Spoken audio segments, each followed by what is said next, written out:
అన్ని రకాలుగా సంపాదించుకొని అక్రమ మార్గాలను ఎంచుకున్నప్పుడు విచారణ తప్పదు. ప్రజాస్వామ్యబద్ధంగా డాక్టర్ బాబాసాహెబ్ అంబేద్కర్ గారు ఇచ్చిన రాజ్యాంగమే అది.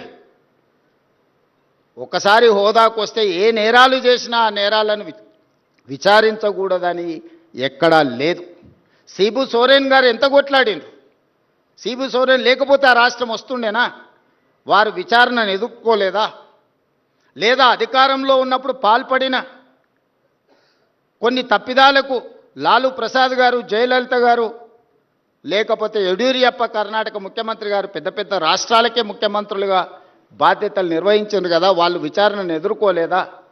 సెషన్ కోర్టుకు వెళ్ళి చేతులు కట్టుకొని మేజిస్ట్రేట్ గారి ముందలా నిలబడలేదా? మనం ఎవరం అతీతులం కాదే, దైవాంశ సంభూతులం కాదే. మధ్య యుగాలలో చక్రవర్తులు అనుకునే వాళ్ళంట నేనే రాజ్యం, రాజ్యమే నేను అని. మధ్య యుగాల చక్రవర్తుల యొక్క ఆలోచనలను పక్కన పెట్టండి. ప్రజాస్వామిక దేశంలో ఉన్నాం. మధ్య యుగాల చక్రవర్తులు రాజుకు బాధ వస్తే రాజ్యానికి బాధ వచ్చినట్టు, రాజుకు సంతోషం కలిగితే రాజ్యమంతా సంతోషంగా ఉన్నట్టు మధ్య యుగాలలో చక్రవర్తులు అనుకునేవాళ్ళు. మధ్య యుగాల చక్రవర్తులు ఈనాడు కాలం చెల్లింది. ఈరోజు ప్రజాస్వామిక బద్ధంగా జరిగే విచారణలు ఎవరైనా ఎదుర్కోవాల్సిందే. ఆనాడు మీరు చేసిన తప్పిదాలు, కోదండరామ్ గారి తలుపులు బద్దలు కొట్టినప్పుడు ఒక్కసారైన ఉద్యమకారుడిని, తెలంగాణ రాష్ట్ర సాధనలో అందరినీ ఏకం చేసి నడిపించిన వాళ్లకు ఈ రాష్ట్రంలో ఇంత అవమానం జరగకూడదు వచ్చిన రాష్ట్రంలో అని ఒక్కసారైనా ఆలోచన చేసిండ్రా? వారు ఉన్నప్పుడు చట్టసభలలో రానిచ్చే అవకాశం కూడా ఇవ్వలే. ప్రజా పరిపాలన ఏర్పడ్డ తర్వాత వారిని శాసనమండలి సభ్యులుగా పెద్దల సభలో ఉండాలని పంపిస్తే సుప్రీంకోర్టు వరకు కేసేసి కొట్టేయించిన చరిత్ర మీది. అంత నేరం కోదండరామ్ గారు ఏం చేసిండ్రని నేను అడుగుతున్నా. నువ్వు ఇవ్వకపోతే ఇవ్వకపోయినా నిన్ను నచ్చలేదు, నువ్వు ఇవ్వలేదు, నచ్చితే నజరానా, నచ్చకపోతే జుర్మానా, నీ విధానం సరే మంచిది, నీ విధానానికి ప్రజలు కూడా తీర్పు ఇచ్చారు. అరే పెద్ద మనిషి పెద్దల సభలో ఉండాలి.